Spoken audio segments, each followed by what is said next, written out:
Je vous salue dans le précieux nom de notre Seigneur Jésus. Je voudrais aujourd'hui nous inviter à méditer l'amour. On parle beaucoup d'amour, tout le monde a ce mot à la bouche, même des enfants qui ont à peine le temps de comprendre ce que c'est. Je voudrais aujourd'hui nous attirer notre attention sur ce qu'est l'amour. L'amour n'est pas un jeu d'enfant, l'amour n'est pas que plaisir sexuel, l'amour n'est pas que romance, l'amour n'est pas que sensualité.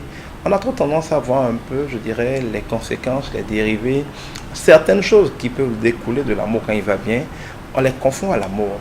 C'est comme quand vous regardez un véhicule, c'est beau, ça roule, c'est confortable, mais avant d'être un tel véhicule, il y a eu des heures, sinon des mois et des années de travail, de dur labeur, de calcul, de travail en usine, dans la chaleur, dans des fours.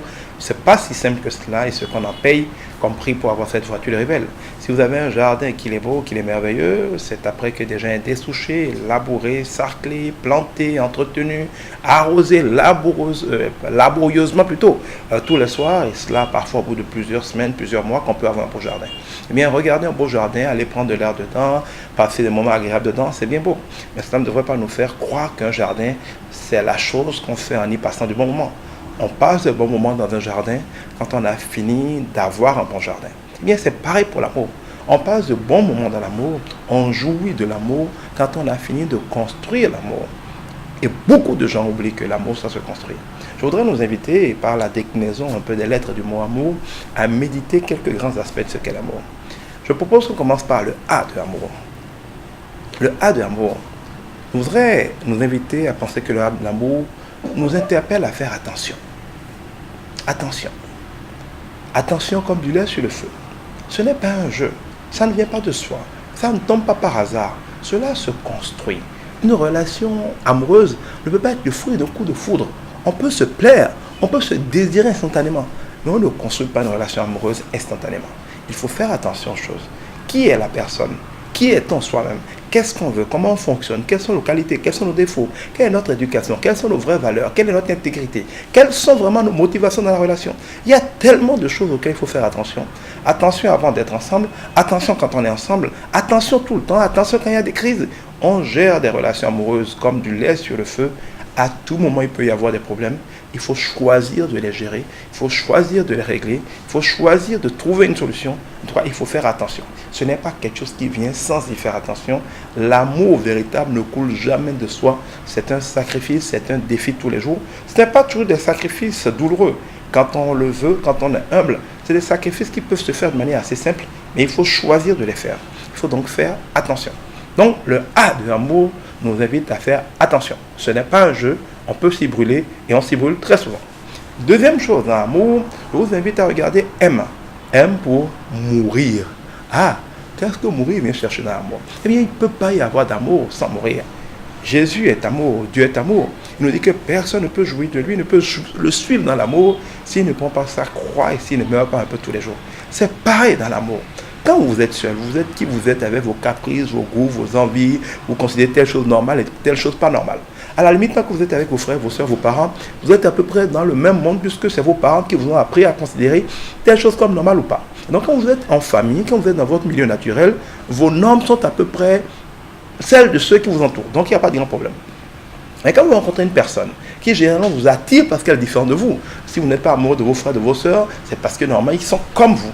On est souvent attiré par des choses différentes, par des gens qui ont quelque chose que nous n'avons pas. Si vous êtes attiré par une personne, c'est probablement qu'elle a quelque chose que vous n'avez pas, qu'il y a quelque chose en elle qui vous attire. Eh bien, les gens que nous aimons sont des gens qui ne nous ressemblent pas toujours. C'est des gens qui ont des caractéristiques différentes, c'est des gens qui ont des aptitudes différentes, c'est des gens qui ont des personnalités différentes, c'est des gens qui ont une éducation différente, c'est des gens qui ont des normes différentes. Ce que j'ai été éduqué à trouver normal n'est pas ce que mon épouse a été éduquée à trouver normal. Et c'est toujours comme ça.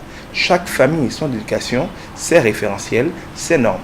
Et quand vous rencontrez quelqu'un, vous avez toujours une confrontation de normes. Il y a qui vous êtes, qui vous pensez qu'il faut être, comment vous pensez qu'il faut faire les choses. Et il y a de l'autre côté aussi une personne qui vient avec aussi qui elle est, comment elle pense qu'il faut faire les choses et ce qu'elle trouve normal. Si chacun de vous considère que ce qu'il trouve normal est ce qui doit être universellement normal, et que l'autre a forcément tort, et que c'est l'autre qui doit oublier ses normes pour venir dans la sienne, vous rentrez en conflit. Et ces conflits sont souvent des conflits qui déchirent, qui sont douloureux, qui vous torturent. Parfois on n'en sort jamais, parfois ça déchire le couple. Ou il y a là des gens qui deviennent finalement hypocrites, ils font semblant de laisser passer, mais sans jamais évoluer. Le secret d'une vie à deux heureuse, c'est une vie où on meurt un peu toujours à soi. On accepte de renoncer à des choses qu'on était, on accepte d'oublier des choses qu'on aimait, on accepte d'arrêter de fréquenter des gens qu'on fréquentait, on accepte toujours de renier une partie de soi.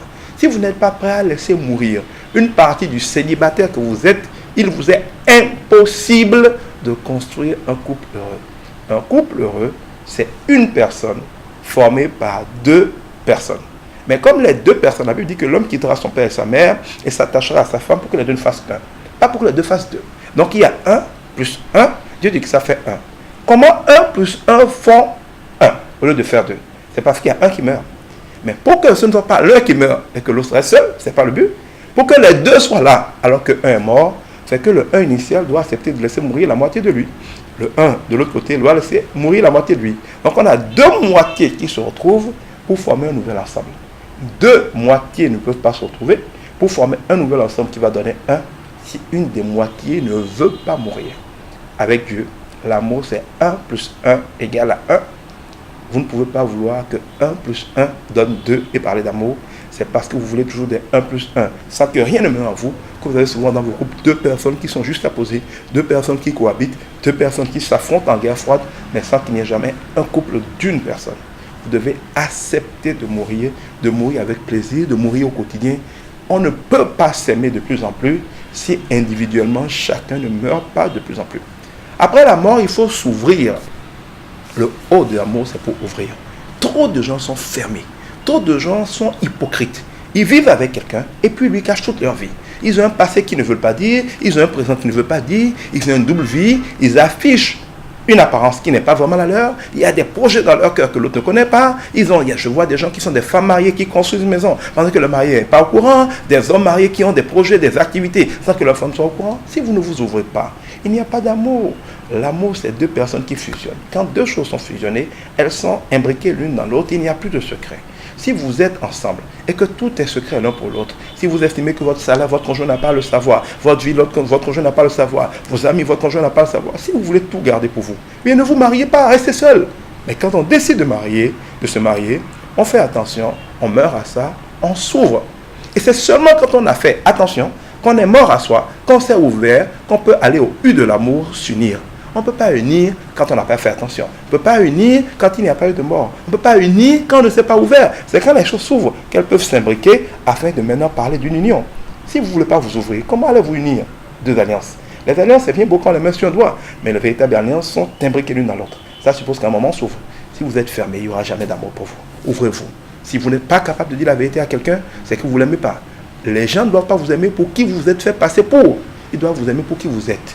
Si tu as un sale passé, dis à celui qui t'aime, voilà mon passé. J'ai fait des erreurs dans ma vie, j'ai aujourd'hui changé. S'il t'aime vraiment, si c'est celui qui t'était destiné, il restera pareil. Il t'aimera en sachant à qui il a affaire et tu seras heureuse. Et jamais tu ne seras l'objet d'un chantage. Mais quand tu caches ton passé, tu te mets avec quelqu'un, il est avec toi pour qu'il croit que tu es.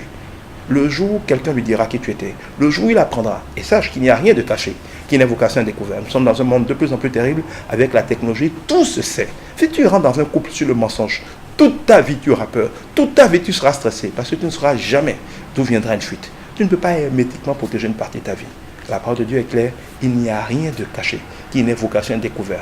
Quel que soit ce que tu caches, tôt ou tard, cela pourrait se savoir. Et pour vivre en paix, pour vivre heureux, il faut s'ouvrir. Quand tu rencontres quelqu'un, montre-lui qui tu es. Assume qui tu es. Quand il te dira que malgré tout il t'aime, tu pourras aller dormir en paix. Et s'il ne t'aime pas pour qui tu es, il vaut mieux qu'il s'en aille au lieu de perdre ton temps. Il faut donc être capable de s'ouvrir. Et enfin le R, c'est quand on a fait attention, quand on est mort à soi, quand on s'est ouvert, quand on s'est uni. Parce que quand on est ouvert, on peut s'unir maintenant pour de vrai. Qu'on peut enfin relever ensemble des défis. On peut ensemble régner. Et c'est ça qui fait l'amour. Vous voulez régner dans l'amour, vous voulez jouir de l'amour, vous voulez vous unir, alors que vous n'êtes pas ouvert, alors que vous n'êtes jamais mort à vous-même, alors que vous ne voulez pas faire attention à tout cela. L'amour, c'est bien beau dans ses fruits, mais c'est très complexe dans sa construction. Ceux qui construisent l'amour au prix du sacrifice, au prix de l'humilité, au prix de la patience, vont en jouir. Ceux qui ne veulent pas payer ce prix devraient arrêter de rêver et aller trouver un autre moyen de s'en sortir. Je ne sais pas lequel. Que Dieu vous bénisse.